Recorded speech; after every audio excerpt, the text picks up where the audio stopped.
Como é um excerto tão pequenino, acabamos por ter vontade de ler do verso 9 até o verso 13 e assim lermos a oração do Pai Nosso. E como é a oração do Pai Nosso, e grande parte de nós sabe de cor e gostamos de recitá-la, eu vou convidar a podermos fazê-lo nesta hora. Portanto, vamos ler do verso 9 até ao verso 13 juntos, numa só voz.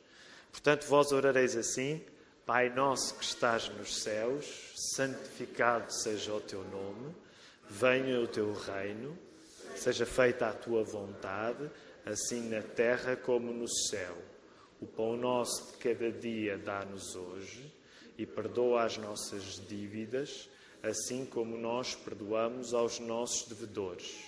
E não nos deixes cair em tentação, mas livra-nos do mal, pois teu é o reino, o poder e a glória para sempre. Amém. Antes de nos sentarmos, vamos aproveitar por breves instantes para nos podermos saudar uns aos outros, sobretudo aqueles que nos visitam. Vamos fazê-lo.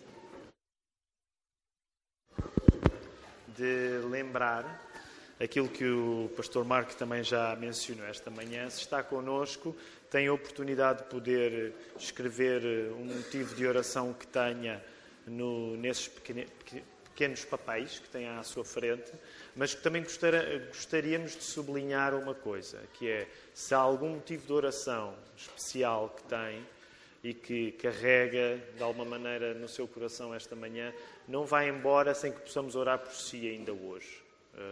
No final, eu vou convidar a todos aqueles que têm alguns motivos de oração especiais e que por alguma razão também durante o serviço de culto sintam que o Senhor vos toca e que queiram partilhar algum motivo de oração, então a poderem ficar no final durante alguns instantes, durante alguns momentos. Vou pedir aos irmãos que não tenham essa vontade, então que possam o mais brevemente possível no final dirigirem-se para o átrio e poderem saudarem-se uns aos outros no átrio, para deixarmos o nosso salão de culto para um tempo de oração. Algumas pessoas, em antecipação, até aproveitam muitas vezes para dizer: pastor, eu gostava que orasse por mim no final do culto. Portanto, não se acanhe. Às vezes isto até pode ser marcado previamente, porque estamos aqui, de facto, para estender uns aos outros a graça de Deus. Por isso, não esqueça no final, se tiver algum motivo de oração, por favor, chegue-se à frente e nós quereremos orar por si. Antes de voltarmos ao texto e ao verso 13, vamos rapidamente fazer nosso exercício de memorização das bem-aventuranças. Nós começámos a fazê-lo logo ao início, desde que começámos a estudar o Sermão do Monte. Já vai quase um ano, foi em fevereiro deste ano, e então vou só dar a oportunidade, nosso irmão Ricardo Teles vai passar em flash o texto das bem-aventuranças, apenas para relembrar alguém. Se está connosco a primeira vez, deixe-me dizer-lhe: seja muito bem-vindo à Igreja da Lapa, sinta-se em casa, porque esta não é a nossa casa, mas é a casa de oração do Senhor, que é o Deus vivo. Amém? Então, por isso, é a sua casa também. E por isso, se não sabe de cor as bem-aventuranças, não se sinta mal, pondere em memorizá-las, porque o exercício de memorização da palavra é um exercício que nos faz falta e que nos alimenta, e por isso mesmo temos desafiado a Igreja em vários momentos, em circunstâncias diferentes, a podermos memorizar textos. É uma coisa que, por exemplo, fazemos com as nossas crianças, mas que também queremos fazer com os graúdos. E pronto, sendo projetado estes versos, se tiveram tempo para os lembrar, vou pedir ao nosso irmão Ricardo. Ricardo, pode estirá-los da parede e vamos dizê-los na nossa mente, no nosso coração. Vendo Jesus as multidões, subiu ao monte e, como se assentasse, aproximaram-se os seus discípulos. E ele passou a ensiná-los, dizendo: Bem-aventurados os humildes de espírito, porque deles é o reino dos céus. Bem-aventurados os que choram, porque serão consolados. Bem-aventurados os mansos, porque herdarão a terra. Bem-aventurados têm fome e sede de justiça, porque serão fartos. Bem-aventurados os misericordiosos, porque alcançarão misericórdia. Bem-aventurados os limpos de coração, porque verão a Deus. Bem-aventurados os pacificadores, porque serão chamados filhos de Deus. Bem-aventurados os perseguidos por causa da justiça, porque deles é o reino dos céus. Bem-aventurados sois quando por minha causa vos injuriarem e vos perseguirem e mentindo disserem todo o mal contra vós. Regozijai-vos e exultai, que é grande o vosso galardão nos céus, pois assim perseguiram os profetas que viveram antes de vós. Amém, amém. Vamos aí voltar ao capítulo 6 e ao verso 13. Rapidamente vou só apenas fazer um contexto para todos aqueles que nos visitam estarem dentro do assunto. Nós começámos em fevereiro passado a estudar o Sermão do Monte. O Sermão do Monte é provavelmente o discurso mais conhecido de Jesus. É no Evangelho de Mateus que ele está, vamos dizer assim, mais bem organizado e que leva 3 capítulos, o capítulo 5, 6 e 7. No capítulo 5, estou a abreviar muito, se quiser depois ir a mais detalhes, pode ir à conta da nossa igreja no YouTube e ouvir todos os sermões. Aliás, acho que se substituiria, não sei se já pensaram nisso, às vezes estão à noite a pensar que série da Netflix é que vamos ver. Podiam pensar, vamos ouvir de seguida 3 sermões sobre o Sermão do Monte. Não é? Alguns de vocês já terão experimentado isso, certamente. O Joel estava com ar de quem já terá experimentado isso algumas vezes. Mas pronto, se quiser ir a detalhe, volta a ouvir os sermões que estão lá. Os sermões que estão lá. E no capítulo 5, uma das coisas que nós aprendemos é que Jesus está a falar sobre o Reino de Deus. É o grande assunto do Sermão do Monte, o Reino de Deus. E Jesus está, ao falar sobre o Reino de Deus, a explicar o tipo de cartão do cidadão. Agora diz cartão do cidadão, há uns anos dizia-se bilhete de identidade. Não é?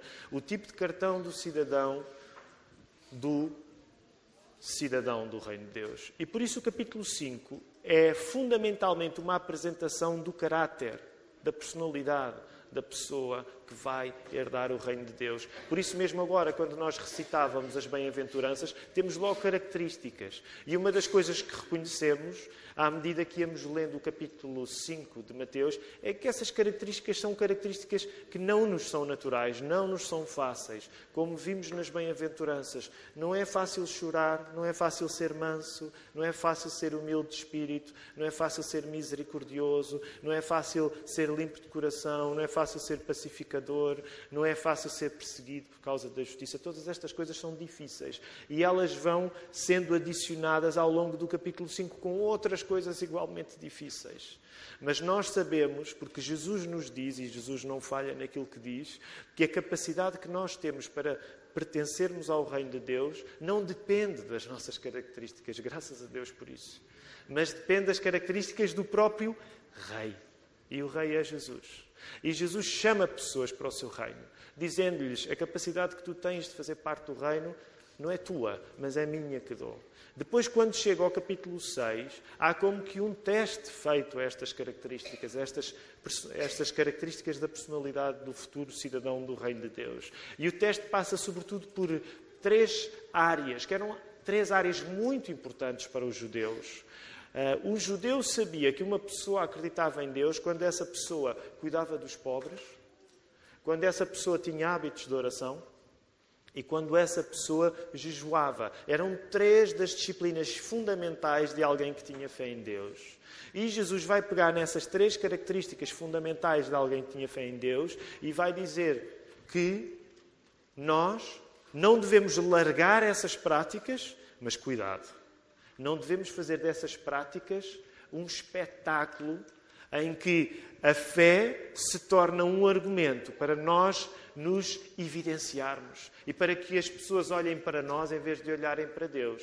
E então o exame vem precisamente nestas 3 áreas. Na área da minha relação com os outros, onde eu estou colocado no palco, onde se pode ver como é que eu me relaciono com os outros através da prática da esmola. E Jesus vai dizer, não faças um espetáculo de ajudar os outros.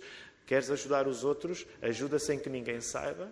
A segunda área é a nossa relação pessoal com Deus, que é o assunto onde ainda estamos agora, a oração. Não faças um espetáculo dos teus hábitos de oração. Escolhe lugares onde ninguém perceba que tu estás a orar para orar.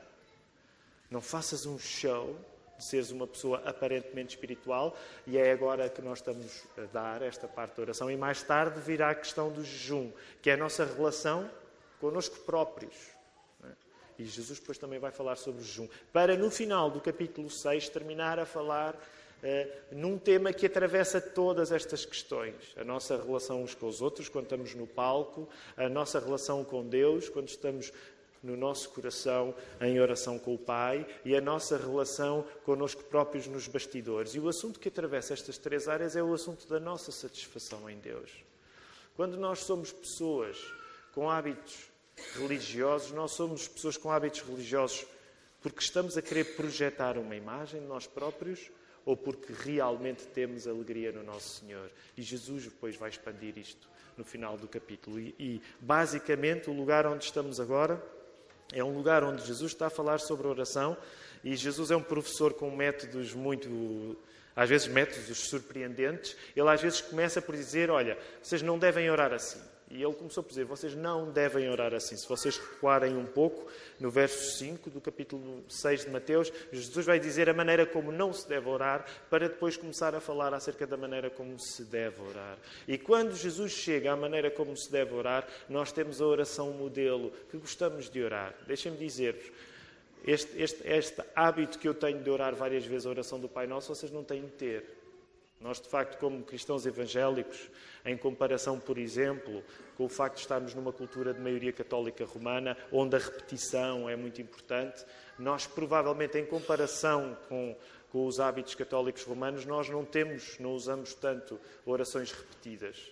Mas deixem-me dizer-vos, eu creio que não é pecado nós orarmos repetidamente a oração do Pai Nosso. Se isso promove uma maior comunhão entre ti e Deus Pai, deixa-me recomendar-te que tu possas orar a oração do Pai Nosso várias vezes ao dia. Eu faço, provavelmente o texto que eu mais digo na minha vida, porque ele também me ajuda a entender todas as outras orações que eu vou orar além da oração do Pai Nosso. E por isso nós temos estado a ir petição a petição, porque há 7 petições na oração do Pai Nosso, temos estado a estudar o Pai Nosso. Hoje estamos na 6ª petição do Pai Nosso, que é no verso 13, e só na primeira metade.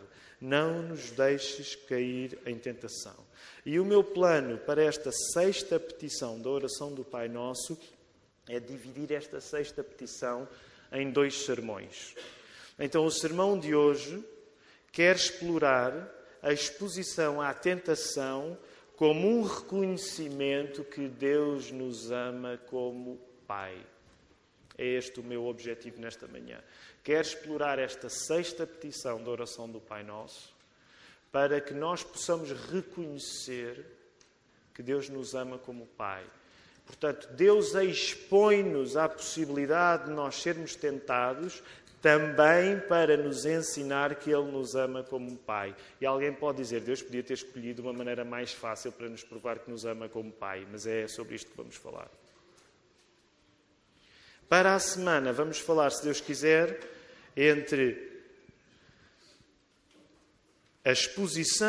vamos falar sobre a exposição à tentação como algo que nos mostra que nós não nos conhecemos a nós próprios assim tão bem. Então, o assunto hoje é falarmos da exposição à tentação como um reconhecimento que Deus nos ama como Pai, e para a semana quererei pregar um sermão que trata do facto de nós sermos expostos à tentação como algo que nos mostra que nós não nos conhecemos assim tão bem. Vamos voltar à expressão que nós encontramos aí. Sabem, à letra, a melhor tradução não é não nos deixes cair em tentação. Sabem o que é que o texto está aí a dizer mesmo à letra? Qual é a expressão usada? É não nos guies à tentação, não nos induzas à tentação, não nos conduzas à tentação. Nós podemos dizer que, nesse sentido, a maior parte das traduções da oração do Pai Nosso em português aligeiram um bocadinho aquilo que está lá a ser dito. Porque, de facto, o que o termo quer dizer é não nos conduzas. Aliás, para os irmãos que vêm de países onde se fala em inglês, a tradução é mais correta, porque diz lead us not into temptation. Portanto, não nos guies à tentação. O que nos suscita logo uma pergunta. Certo, então, mas se a tradução mais à letra deste texto é não nos conduzas à tentação, portanto, nós estamos a orar a Deus para que Ele não nos conduza à tentação, então, naturalmente, pode brotar dentro de nós a pergunta que é Deus a pessoa que nos conduz às tentações? É Deus o autor das nossas tentações? É Deus a pessoa responsável de cada vez que eu sou tentado? E eu gostaria de responder a esta pergunta, mas para isso vamos por partes. E queria convidar-vos, todos aqueles que se sintam capazes de o fazer, vão a um texto onde isto é esclarecido. E já noutras ocasiões temos falado sobre este assunto. Apóstolo Tiago, carta a Tiago, capítulo 1, versos 13 e 14. Todos de vós que consigam chegar lá. Tiago 1, 13 e 14. Tiago, irmão de Jesus, um dos pastores da igreja da primeira igreja batista. Não tinha batista no nome, mas era batista, não sei se vocês sabem. Primeira igreja de Jerusalém. Então o que é que Tiago diz? Ninguém ao ser tentado diga, sou tentado por Deus. Porque Deus não pode ser tentado pelo mal e Ele mesmo a ninguém tenta. Ao contrário, cada um é tentado pela sua própria cobiça quando esta o atrai e o seduz. Logo, aprendemos que Deus não nos tenta. A tentação é feita do encontro entre o tentador Satanás e a nossa própria natureza pecaminosa. Nós podemos não ter todos os detalhes na Bíblia sobre o assunto, mas isto nós podemos dizer com firmeza bíblica. A tentação é feita do próprio mal que existe dentro de nós e do encontro desse mal com a existência de Satanás, a existência do diabo. Este é o primeiro ponto. Deus não nos tenta. Segundo, para responder à pergunta, então, mas Deus tenta-nos? Não, Deus não nos tenta. Segundo ponto, Deus, como perfeitamente bom que é, como plenamente perfeito que é, não pode semear o mal em nós. Deus não pode semear o mal em nós. Mas também temos de dizer uma coisa que a Bíblia também nos ensina. O facto de Deus ser bom e não semear o mal em nós, Deus não ser o produtor do mal, não significa que Deus não permite que nós possamos ser expostos ao mal. O facto de Deus ser bom não significa que Ele nos impeça de nós sermos expostos ao mal. Acreditamos que Deus permitir que o mal exista não nega que Deus é bom.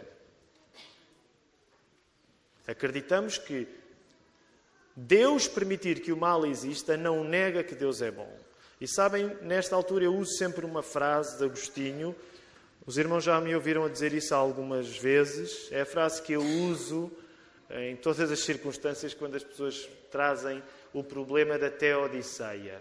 Teologicamente isto é teodiceia, o problema da existência do mal. E eu uso sempre a frase de Agostinho. Alguns de vocês já a ouviram, se calhar alguns até já memorizaram. Uso para toda a gente, porque Agostinho chega para mim e eu espero que chegue para vocês também. Nada do que Agostinho está a dizer, eu já vou citar a frase que ele usa, é extra-bíblico, mas é apenas uma maneira que Agostinho tem de pegar em verdades bíblicas e resumi-las de um modo bastante sólido. E eu uso esta citação com os meus filhos também. Portanto, quando os meus filhos vêm com a questão da teodiceia, e todos eles, creio, já vieram com essa pergunta, papá, porque é que Deus permite que haja mal? Porque é uma pergunta absolutamente aceitável, não sei se concordam comigo. Se nunca fizeste essa pergunta, provavelmente andas a dormir, ou andas muito livre do mal na tua vida. Porque quando nós passamos pelo mal, naturalmente nós perguntamos, Deus, porque é que tu permites que isso me aconteça? E deixa-me dizer, não é errado fazer essa pergunta. Todas as pessoas na Bíblia, de uma maneira ou outra, tiveram de fazer essa pergunta. Não julgues que és bom crente por não fazer essa pergunta a Deus. Okay? Mas o que é que Agostinho dizia para explicar isto? Porque é que Deus permite que o mal exista? Porque estávamos a dizer que Deus permitir que o mal exista não nega que Deus é bom. Agostinho dizia assim, e eu já devo estar a citar esta frase pela 100ª vez aqui na igreja.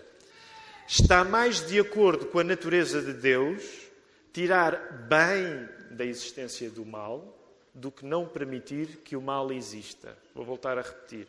Está mais de acordo com a natureza de Deus tirar bem da existência do mal do que não permitir que o mal exista. E nós acreditamos nisto.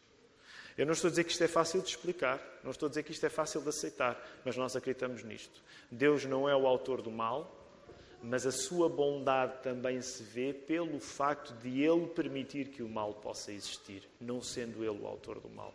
Claro que depois isto inaugura uma outra série de perguntas e eu não tenho capacidade para vos responder. E deixem-me dizer-vos, se vocês de coração não encontrarem a resposta na Bíblia, duvido que seja algum homem ou alguma mulher a dar-vos essa resposta.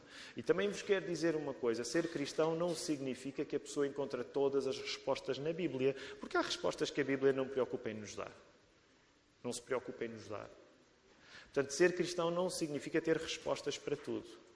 Até porque, reparem, se ser cristão significasse ter respostas para tudo, nós não precisávamos ter fé em coisa nenhuma.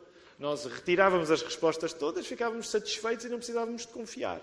Porque dependíamos apenas das conclusões lógicas que tirávamos das coisas que líamos.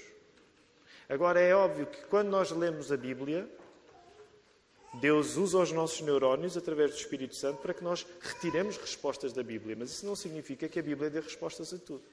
E deixem-me dizer-vos, a vossa fé não é menos fé por haver coisas que vocês não sabem. Porque a própria Escritura diz que as coisas ocultas são para o Senhor. Mas ainda um terceiro ponto nesta questão. Será que é Deus que nos conduz à tentação? Se a oração do Pai Nosso está a dizer não, nos conduzas em tentação.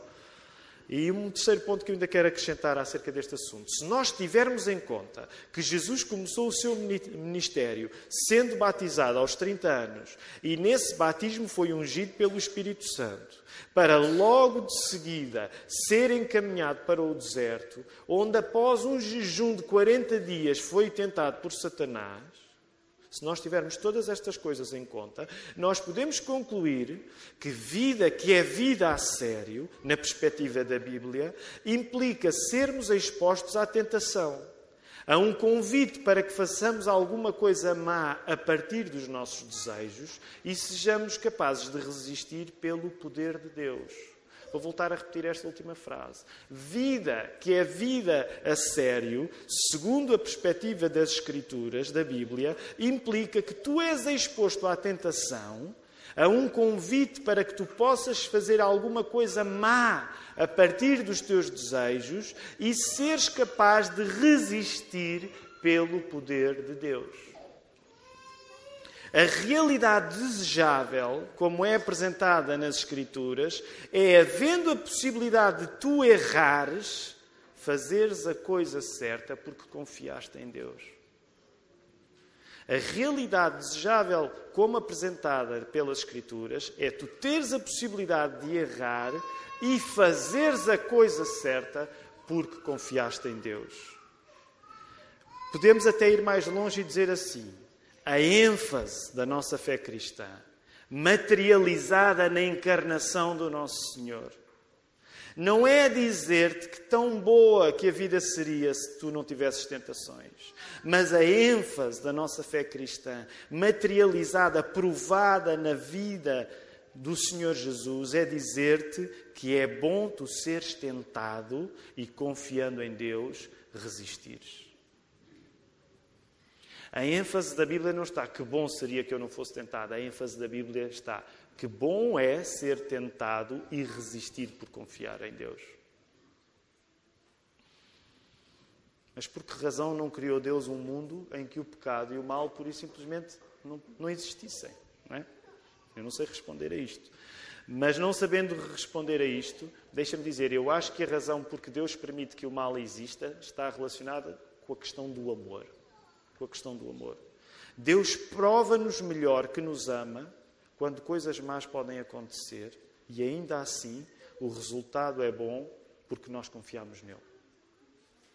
E novamente quero que te voltes a pensar no nosso Senhor. Quero que te voltes a pensar em Jesus Cristo, que é o professor desta lição que nós estamos a ver aqui no Sermão do Monte. Repara, Jesus, Deus é Pai, Filho e Espírito Santo, portanto, Jesus, Deus Filho, fez-se homem quando encarnou, quando veio a esta terra. Jesus não deixou de ser Deus, mas quando encarnou, ele passou a ser inteiramente homem. Jesus passou a ser inteiramente humano. Na sua vida nesta terra, Jesus tinha a assistência do Espírito Santo e, a partir dessa assistência do Espírito Santo, tinha o poder de resistir a tentações que foram tão reais para ele como são reais as tentações que tu atravessas. Jesus teve tentações tão reais como as tentações que tu próprio atravessas. Jesus soube, voltando ao exemplo clássico da tentação dele no deserto, que já mencionei, Jesus soube o que era estar, permita-me usar esta expressão com reverência, morto de fome e querer comer pão ao final de 40 dias.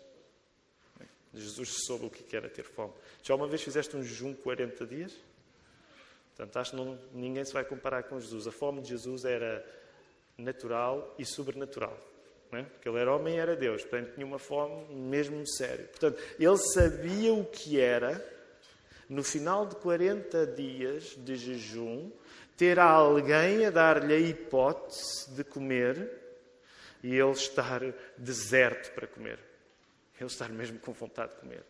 E ainda assim, resistir à tentação, porque confiou em Deus. Lembras-te da maneira como ele confiou em Deus? Nem só de pão viverá o homem, mas toda a palavra que sai da boca de Deus. Deus necessariamente testa aqueles que ama, permitindo que as pessoas que Deus ama sejam tentadas, porque o mesmo aconteceu com Jesus. Como é que tu sabes que Deus testa aqueles que ama? Porque o próprio Jesus, que é Deus com o Pai e com o Espírito Santo, o próprio Jesus, encarnado nesta terra, ele foi tentado. E quando Jesus foi tentado, não era Deus Pai a vingar-se nele. Apetece-me agora dar uma lição ao meu filho. Deus é Pai, Filho e Espírito Santo. O amor que existe entre Deus Pai, Filho e Espírito Santo é eterno. Ele nunca se quebrou.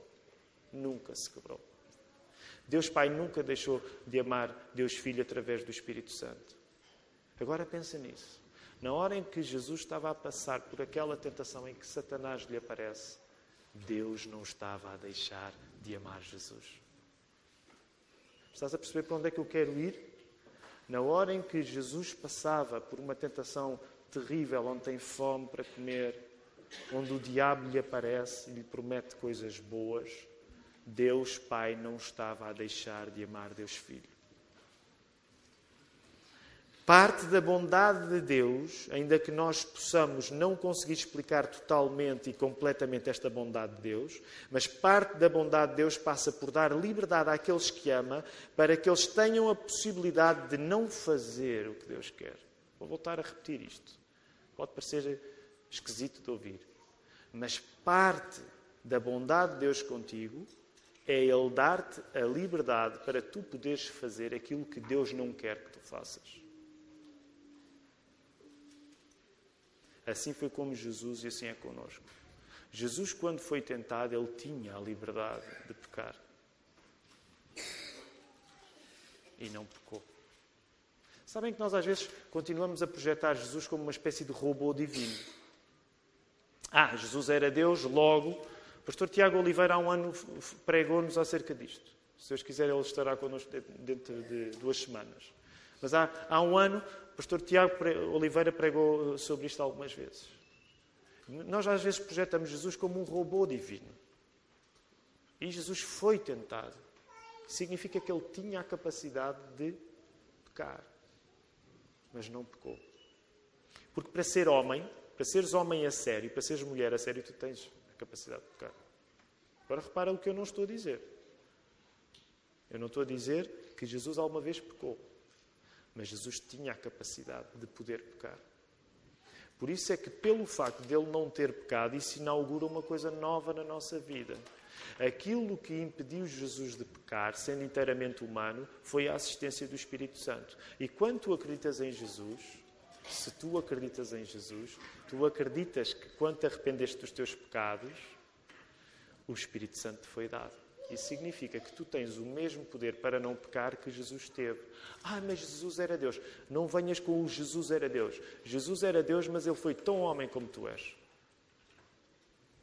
Ele foi tão exposto à tentação como tu foste. E o poder que lhe foi dado para resistir à tentação é o mesmo poder que tu tens. Acreditamos nós nisto a sério? Amar uma pessoa a sério passa por dar a essa pessoa a liberdade de ela não fazer aquilo que desejamos. Sabem, por exemplo, para aqueles que são pais, esta é uma lição difícil. É uma lição muito difícil para mim que sou pai. Eu dar a liberdade aos meus filhos para eles poderem fazer aquilo que eu não quero que eles façam. O que não significa, e deixem-me explicar também, que o amor que temos por alguém, dando a esse alguém a liberdade de não fazer aquilo que nós desejamos, tem como objetivo que essa pessoa faça aquilo que nós não desejamos. Percebem onde é que eu estou a querer chegar? Quando tu amas alguém a sério, tu dás liberdade a essa pessoa para ela poder fazer aquilo que tu não queres. Mas não significa que o objetivo de tu amares alguém a sério é que essa pessoa faça aquilo que tu não queres. Percebem a diferença entre uma coisa e a outra? Ou já está muito complicado? A liberdade, neste sentido, é um meio, não é um fim. A liberdade é um meio de Deus, não é um fim. Frequentemente, nós tiramos desta livre agência, desta liberdade. Aliás, nós geralmente preferimos usar o termo livre agência a livre-arbítrio. Isso está relacionado com outras questões teológicas, mas deixem-me pegar nesta expressão. A livre agência é que nós acreditamos que qualquer homem é livre para ele fazer o que ele quiser. Okay? Isso não significa que ele pode fazer tudo aquilo que quer, mas é livre, é responsável pelas suas ações. Ele tem liberdade para escolher. Nós chamamos isto de livre agência. Mas, frequentemente, nós tiramos desta livre agência a lição errada. Nós valorizamos a liberdade de poder fazer o mal acima de valorizar a obediência de fazer o bem. Concordam comigo? O objetivo, tal como esta sexta petição diz, e volta lá à petição, não nos deixes cair em tentação, não nos induzas à tentação. O objetivo é vencer a tentação e não celebrar a liberdade que tu tens para tentar, para ser tentado. Eu creio que posso generalizar e dizer que, em grande parte, um dos problemas da nossa cultura ocidental é que, como é tão obcecada pela liberdade, tira a lição errada daqui. Sermos livres é certamente um facto muito importante, mas não é um facto importante final, é um facto importante intermédio. A lógica com a nossa liberdade é, guiados pelo Espírito Santo, não cairmos no mal. Esse é o objetivo. A liberdade é boa, mas fazer a coisa certa é melhor. A liberdade é boa na medida em que participa do processo de tu poderes fazer aquilo que é certo. A liberdade usada para o mal, na Bíblia, não merece qualquer tipo de elogio. Quando as pessoas fazem coisas erradas na Bíblia, a Bíblia não diz, olha, mas ao menos foram livres para o fazer. A Bíblia lamenta. As pessoas que tu amas, quando tu fazes alguma coisa errada, eu duvido que elas cheguem ao pé de ti e dizer, olha, ao menos foste livre para fazer uma coisa errada. Não. A liberdade é um meio, não é um fim. Nesse sentido, a liberdade é um meio, não é um fim. O objetivo da existência de tentações na nossa vida é, resistindo-lhes através de confiarmos em Deus, obedecendo-lhe. O objetivo da existência de tentações na nossa vida é, resistindo-lhes através de confiarmos em Deus, obedecendo-lhe, tratarmos o Deus a quem obedecemos como um pai que nós amamos. O objetivo das tentações é que o teu amor por Deus Pai possa crescer. Um pai que te expõe a dificuldades e que nos ensina a confiar nele. E deixa-me dizer, é um processo duro, certamente, mas que ensina que o amor a sério é o amor que se vê quando o mal é possível. O amor a sério não é o amor que se vê quando o mal é impossível. O amor a sério é o amor que se vê quando o mal é possível. E deixa-me dizer, estava para uma parte e eu não quero fazer muitos à partes neste sermão. Ainda no outro dia falava com alguém, né?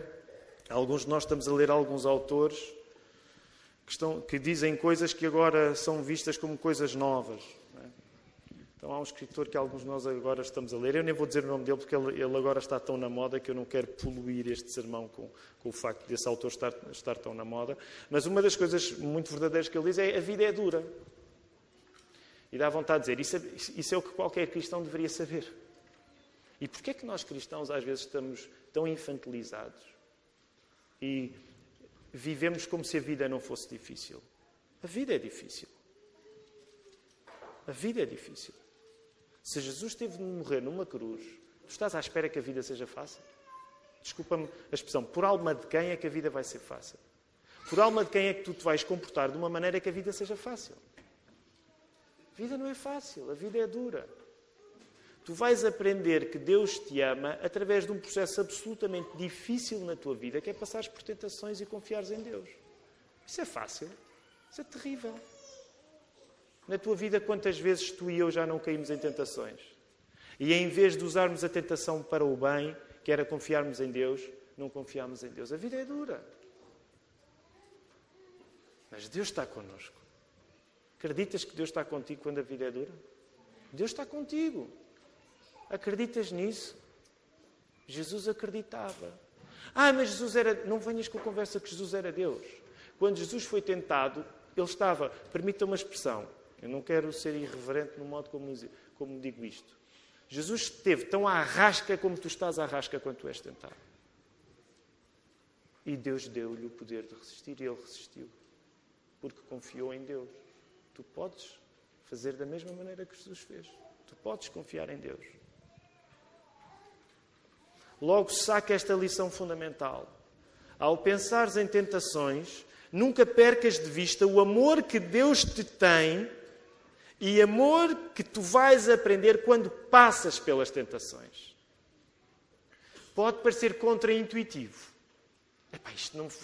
Isto vai tudo contra aquilo que é natural em mim, mas deixa-me dizer, é bíblico. Sabes, os nossos fracassos diante das tentações passam também porque nós não confiamos que obedecer a Deus... Nós não confiamos que obedecer a Deus é um resultado do amor que Deus nos tem. Na hora do aperto da tentação, Satanás cega-nos para pensar que o amor está do lado dele, de quão mais amados nós seremos se aquela tentação que nós estamos a sentir for consumada. Foi isso que ele conseguiu fazer com Adão e Eva. Repara, nesse sentido, a tentação é sempre uma competição de amores. Por isso tenho insistido, vez após vez, e tenho-vos dito, não trates a tentação como uma coisa que tem mau aspecto. A tentação nunca tem mau aspecto. Fazer o mal nunca tem mau aspecto. Quer dizer, fazer o mal às vezes pode ter mau aspecto quando a pessoa já está tão anestesiada em relação ao mal que já é horrível e a pessoa já nem dá por si. Mas, no geral, o tentador vem-nos tentar com coisas que são aparentemente boas. Nesse sentido, a tentação é sempre uma competição de amores. Quando o diabo vai ter com Adão e Eva, eu estou sempre a dar este exemplo, tolerem-me uma vez mais. Quando o diabo vai ter com Adão e Eva, ele diz, tenho aqui um grande plano, revoltem-se contra Deus. Não foi assim. Satanás foi, Deus proibiu-vos de uma coisa, não foi? Mas olha que eu acho que Deus não quer assim tanto o vosso bem. Eu acho que se vocês comerem daquilo que Deus vos proibiu de comer, aí sim vocês vão ser felizes, porque vão ter o conhecimento do bem e do mal. Eu acho que Deus não quer o vosso bem, porque Deus quer impedir que vocês conheçam todas as coisas como Ele quer. Portanto, o diabo ganhou o coração de Eva e de Adão ao conseguir apresentar diante deles a tentação como uma coisa melhor do que Deus tinha prometido. Portanto, quando Satanás vem à tua vida tentar-te, ele vem tentar-te com a aparência de uma coisa que ainda vai ser melhor daquilo que Deus te tem dado. E claro que tu, nessa altura, nós não temos a consciência nisso. E começamos a racionalizar. Eu acho que isto até pode ser bom porque... A tentação é sempre uma competição de amores entre o amor que nós julgamos que vai estar se concretizarmos a tentação e o outro amor, que é o amor que nós vamos ficar se lhe resistirmos. O grande truque do tentador é convencer-nos de que obedecer a Deus é frio e ceder à tentação é quente. O grande truque do tentador é fazer-nos esquecer que nós obedecemos a Deus não para provar a Deus que Ele pode confiar em nós, mas que nós obedecemos a Deus porque Deus nos amou primeiro. Adão e Eva esqueceram-se disso e nós esquecemos disso. Eles, na hora em que foram tentados pela serpente, eles esqueceram que Deus tinha-os amado e tinha-os colocado num paraíso. E no meio, reparem como alguém pode dizer, essa é uma história primária. É uma história primária, mas diz as coisas mais importantes acerca de todos nós aqui. É que tu podes estar no meio de um paraíso, que é o sinal de Deus cuidar de ti, e tu ainda vais cair na esparrela de achar que outra coisa pode ser melhor. Tu podes estar no meio de um paraíso, que é Deus cuidar de ti, e tu vais cair na esparrela de achar que ainda podes melhorar.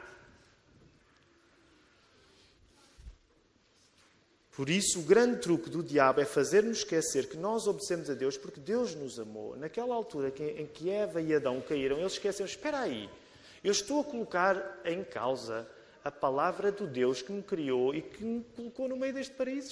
Isto é espetacular. Eles esqueceram-se disso. Nós esquecemos disso. Agora deixem só dizer, estou quase a terminar, uma frase que pode parecer difícil de aceitar, mas ela é importante. Porque é um paradoxo e não há como fugir deste paradoxo. O diabo é mau porque nos tenta fingindo coisas boas na nossa vida. O diabo é mau porque nos tenta fingindo coisas boas na nossa vida. Deus é bom porque nos ama permitindo que passemos pelo mal. Já pensaram nisto? É um paradoxo. O diabo é mau e ele vai fingir que te vai dar coisas boas. Deus é bom porque não evita que tu passes pelo mal. Ele permite que tu passes pelo mal. Isto não é novo. O salmista já dizia, ainda que eu passe pelo vale da sombra da morte. Acham que isso é um bom plano de férias? Para onde é que vamos este ano? Vamos para o vale da sombra da morte. É calmo. Não há turismo. Ainda que eu passe pelo vale da sombra da morte, tu estás comigo. Ele está a falar a sério ou está a brincar? Está a falar a sério. O diabo vai-te prometer o melhor. E ele não te ama. Deus vai-te permitir passar pelo pior, porque Ele te ama. Eu sei que é difícil aceitar isto. Eu tenho problemas em aceitar isto na minha vida. Mas é a verdade. A verdadeira confiança nasce do risco de nós confiarmos em alguém que pode o que nós não podemos. Sem risco não há necessidade de confiança. Se tu não passares por nenhum risco, não precisas confiar em ninguém. Reparem, só para terminar, os fariseus e os escribas, que são as pessoas que Jesus está a chocar quando prega este sermão do monte, as pessoas que estão a ficar escandalizadas. Os fariseus e os escribas tinham uma religião dominada pela ausência de risco. Eles eram uma espécie de religiosos com vendedores de seguros. Eles tinham uma fé dominada pela ausência de risco. Porquê? Porque eles confiavam em si próprios para dominar, para domesticar a lei. Okay? A definição de um legalista está relacionada com isto. Eles arranjam uma maneira de ter uma fé onde o risco não entra, o risco está dominado. Porquê? Porque através da sua própria excelente performance, eles sentem-se, tudo vai correr bem. Eu já arranjei maneira de tratar daquilo. Eu já arranjei maneira de tratar daquele outro. Tudo está dominado. Por isso é que os escribas e os fariseus não precisam de Jesus para nada. E agora deixa-me dizer-te com amor. Não me estou a retirar daqui. Tu não precisas de Jesus para nada se fores um escriba e um fariseu. Há pessoas aqui, e digo isto amorosamente para te abrir os olhos, não leves a mal a expressão. Há pessoas aqui que não sentem necessidade de Jesus porque são escribas e fariseus, já dominam a sua própria vida. E claro, pensam, para que é que eu preciso ser salvo? Eu domino a minha própria vida, eu sou dono do meu destino. E claro que as palavras de Jesus parecem cruéis, porque Jesus vem dizer, não és dono do teu destino. Jesus coloca em risco a religião dos escribas e dos fariseus, ensinando uma oração que não exprime uma única qualidade da pessoa que ora, mas apenas declara as nossas incapacidades. Vocês já pensaram nisso? Olhem lá rapidamente, estou quase a terminar o sermão, mas olhem lá outra vez para a oração toda e pensem, além do facto de ser dito nosso Pai, o que significa que nós somos filhos de Deus, que qualidade é que tu encontras acerca de ti próprio na oração do Pai Nosso? Eu quero que tu me digas. Já pensaram nisso? Além do facto de ser dito que nós somos filhos de Deus, não há uma única qualidade nossa que apareça aí nessa oração. Tudo o que é dito bom é acerca de Deus. Tudo o que é dito mau é acerca de nós. Já pensaram nisso? Quando nós oramos a oração do Pai Nosso, a única boa notícia para nós é Pai Nosso. A partir daí é só más notícias para ti. Pelo menos a nível da autoestima. Percebem onde eu quero chegar? Claro que é tudo boas notícias, mas no sentido em que Jesus está a ir contra pessoas que fazem da sua fé uma confiança em si próprios. Jesus está a estilhaçar a confiança que nós temos em nós próprios. Logo, a chave para aceitarmos mais uma coisa aparentemente negativa nesta oração, qual é essa coisa aparentemente negativa? Que é, a possibilidade de sermos guiados à tentação. A chave para tu aceitares que mais uma coisa negativa possa acontecer na tua vida, que é a possibilidade de seres tentado, é lembrar-te que nesse processo de poderes ser tentado, tu continuas a reconhecer Deus como Pai. Mais ainda, quando tu és tentado, tu ainda reconheces mais Deus como teu Pai. A fé cristã não tem nada a ver com o bem que tu fazes como consequência da tua qualidade. O cristianismo não tem nada a ver com o bem que tu fazes como consequência da tua qualidade, mas tem tudo a ver com o mal que tu suportas porque tu confias em Deus. A primeira opção de tu julgares que fazes bem porque tens qualidade faz-te olhar para ti como capaz. Sou capaz. A segunda opção de tu suportares o mal porque confias em Deus faz-te olhar para Deus como teu Pai. E é por isso, sim, a oração do Pai Nosso, de certa maneira, é uma oração que nos infantiliza de uma maneira boa. Quer dizer, papá, eu sem ti não vou conseguir. Papá, eu preciso de ti. Olha, eu preciso de ti até para que eu não caia em tentação. Não me leves lá, por favor. Claro que o meu convite nesta manhã é que tu, através do arrependimento, possas precisamente reconhecer Deus como o teu papá, como o teu Pai. Que Ele nos ajude.